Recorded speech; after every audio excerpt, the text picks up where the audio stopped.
So आजको यो भिडियोमा चाहिँ हामी Vivo Y29 नेपलको बारेमा कुरा गर्न जाँदैछौँ, जसलाई तपाईले नेपाली मार्केटमा मात्र 25,000 मा किन्न सक्नुहुन्छ। जो कि एउटा एकदमै राम्रो खालको बजेट स्मार्टफोन हो। यसमा तपाईले एकदमै ठुलो ब्याट्री, एकदमै राम्रो डिस्प्ले र एकदमै राम्रो कुराहरू पाउन सक्नुहुन्छ। अब त्यो राम्रो कुराहरूको बारेमा चाहिँ अब भिडियोमा कुरा गर्न जाँदैछौँ। सो यदि तपाईहरु चाहिँ नेपालमा 25,000 को अन्डरमा एउटा राम्रो खालको ब्रान्डेड फोन किन्न चाहनुहुन्छ भने, राम्रो डिजाइन भएको, राम्रो स्पेसिफिकेसन भएको फोन किन्न चाहनुहुन्छ भने भिडियोलाई लास्टसम्म हेर्नु होला, किनभने आजको भिडियोमा चाहिँ हामी चाहिँ Vivo Y29 नेपलको बारेमा हामी राम्रोसँग कुरा गर्न जाँदैछौँ।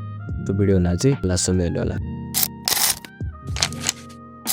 अब यो फोन किनिसकेपछि चाहिँ तपाईले चाहिँ एउटा बक्स पाउन सक्नुहुन्छ, जसमा तपाईले सुरुमा चाहिँ फोन पाउनुहुन्छ हैन। त्यसपछि एउटा चार्जर पाउनुहुन्छ, जसमा तपाईले USB-C केबल पनि पाउन सक्नुहुन्छ, अनि तपाईले सिम इन्जेक्ट टुलहरु पाउन सक्नुहुन्छ, अनि केही डकुमेन्टेसनहरु चाहिँ पाउन सक्नुहुन्छ। अब यो फोनको लुकको कुरा गर्नु पर्दा एकदमै स्लिक टाइपको डिजाइन तपाईले पाउन सक्नुहुन्छ। स्लाइडली कभर्ड ब्याक तपाईले पाउन सक्नुहुन्छ। अलिकति हेभी छ यो फोन चाहिँ, तर एकदमै सलिड, एकदमै बलियो खालको फोन चाहिँ छ। यो फोन चाहिँ हातमा छोप्दा एकदमै प्रिमियम फिल हुन्छ हैन।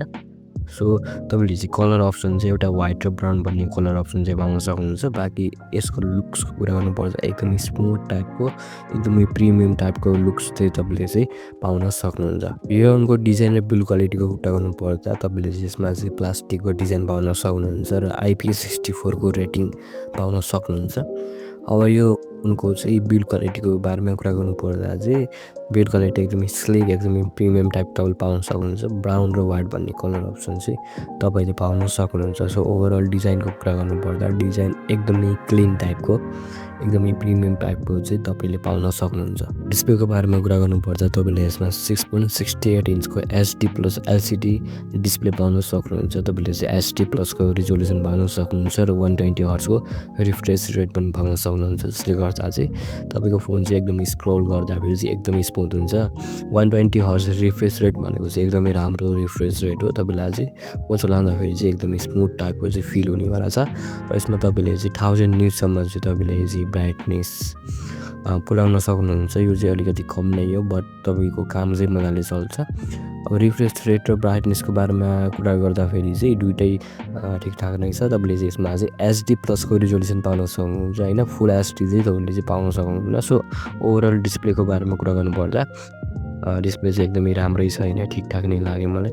त्यतिको राम्रो भन्नु मिल्दैन। अलिकति यसमा चाहिँ फुल HD+ रिजोल्युसन र अलिकति पिक ब्राइटनेस चाहिँ बढाइदिएको भए एकदमै राम्रो हुन्थ्यो। यसको बारेमा कुरा गर्नु पर्दा Qualcomm Snapdragon 685 भन्ने तपाईले चाहिँ प्रोसेसर पाउन सक्नुहुन्छ। 8GB र 128GB स्टोरेज क्यापेसिटी छ र अझै एउटा भेरिएन्ट छ जसमा तपाईले चाहिँ 256GB स्टोरेज क्यापेसिटी पाउन सक्नुहुन्छ र तपाईले यसमा माइक्रो SD को सपोर्ट पनि पाउन सक्नुहुन्छ।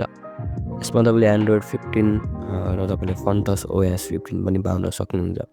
सो डेली युजेसको लागि चाहिँ जस्तै सोशल मिडिया चलाउनको लागि, इन्स्टाग्राम, फेसबुक चलाउनको लागि, हल्का फुल्का गेमिङ गर्नको लागि चाहिँ प्रोसेसर एकदमै ठिकठाक छ हैन।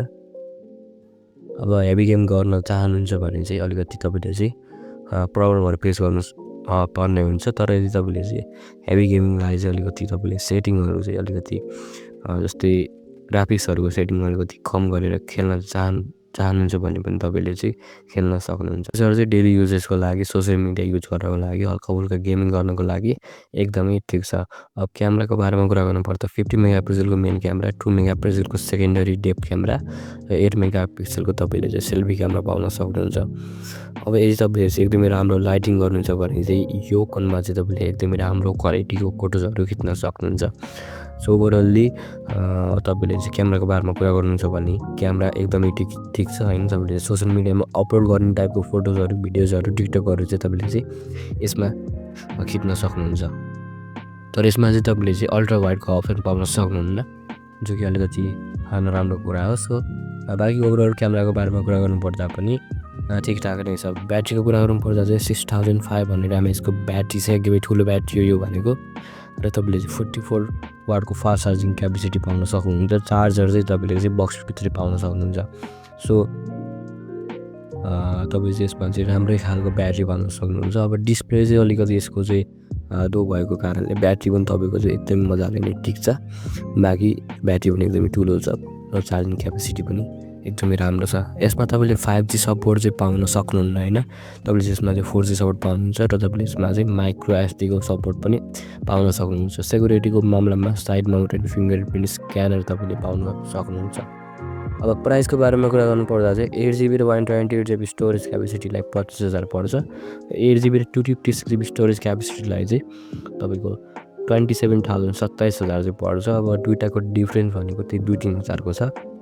हुन्छ तपाईँले अझै 2-3 हजार थपेर चाहिँ 256GB स्टोरेज क्यापेसिटी चाहिँ नै किन्नुहोस् भन्छु। 2-3 हजारमा चाहिँ तपाईँलाई चाहिँ एकदमै राम्रो खालको फाइदा चाहिँ हुन्छ। बारेमा चाहिँ मैले तपाईँलाई समरी गरिदिन्छु। जसले गर्दा चाहिँ तपाईँलाई चाहिँ फोन चुज गर्न एकदमै सजिलो हुन्छ हैन। यसमा तपाईँले एकदमै राम्रो ब्याट्री, एकदमै राम्रो चार्ज क्यापेसिटी, एकदमै राम्रो रिफ्रेस रेट भएको ब्याट्री र क्यामेरा पनि एकदमै राम्रो खालको नै पाउनुहुन्छ तपाईँले र स्टोरेज पनि तपाईँले एक्सपान्ड गर्न सक्नुहुन्छ। साइड फिङ्गरप्रिन्ट स्क्यानर तपाईँले पाउन सक्नुहुन्छ अनि सफ्टवेयरहरू पनि तपाईँले चाहिँ एकदमै राम्रो पाउन सक्नुहुन्छ। र यसमा भ्यालुको कुरा गर्नुपर्दा अब 25,000 देखि 27,000को रेन्जमा यतिको भ्यालु पाउनु भनेको एकदमै राम्रो कुरा हो। सो तपाईँले यसमा भ्यालु पनि एकदमै राम्रो पाउन सक्नुहुन्छ। अब डिस्प्लेको रिजोल्युसन चाहिँ अलिकति कम थियो। मैले तपाईँलाई भिडियोको स्टार्टिङमा पनि भनेको थिएँ, त्यो चाहिँ अलिकति कम छ। चिपसेट चाहिँ त्यति खासै पावरफुल छैन, बट डिसेन्ट छ। तपाईँले चाहिँ अलिकति गेमिङ चाहिँ मजाले नै गर्न सक्नुहुन्छ, बट हाई गेमिङ चाहिँ तपाईँले चाहिँ नसोच्नु होला। रियर क्यामेरा सेटअप अलिकति नराम्रो छ। तपाईँले चाहिँ अल्ट्रा वाइड क्यामेराहरू, टेलिफोटोको अप्सनहरू चाहिँ राम्रो पाउन सक्नुहुन्न र 5G सपोर्ट पनि तपाईँले चाहिँ पाउन सक्नुहुन्न। अनि अर्को कुरा चाहिँ प्लास्टिकको बिल्ड हो। सो अलिकति प्रिमियमनेस चाहिँ कम छ। प्रिमियमनेस कम भए पनि डिजाइन चाहिँ एकदमै क्लिन, एकदमै सार्प टाइपको जस्तो छ। सो मलाई चाहिँ डिजाइन चाहिँ एकदमै राम्रो लागेर। प्लास्टिक भयो भनेर के भयो र, प्लास्टिक भयो भने अलिकति झन् बलियो हुन्छ फोन हैन। सो ओभरअली यो फोनले चाहिँ तपाईँलाई चाहिँ राम्रो भ्यालु प्रोभाइड गर्छ। अब तपाईँको बजेट एकदमै कम छ, एकदमै राम्रो खालको फोन किन्न चाहनुहुन्छ भने तपाईँले चाहिँ यो फोन चुज गर्न सक्नुहुन्छ। बाँकी अलिकति पैसा बढाएर तपाईँले चाहिँ अलिकति राम्रो फोन किन्न पनि सक्नुहुन्छ। सो यो चाहिँ एउटा मिड रेन्ज फोन हो हैन। 25,000मा चाहिँ तपाईँले एकदमै राम्रै डिल पाउन सक्नुहुन्छ। बाँकी तपाईँलाई चाहिँ यो भिडियो कस्तो लाग्यो तल कमेन्ट बक्समा कमेन्ट गर्न नबिर्सिनु होला। भिडियो राम्रो लाग्यो भने चाहिँ लाइक सब्सक्राइब गरिदिनुहोस्। अनि यो फोनको बारेमा के भन्नु छ भने पनि तपाईँले कमेन्ट बक्समा कमेन्ट गर्न सक्नुहुन्छ। So I will see you in the next video.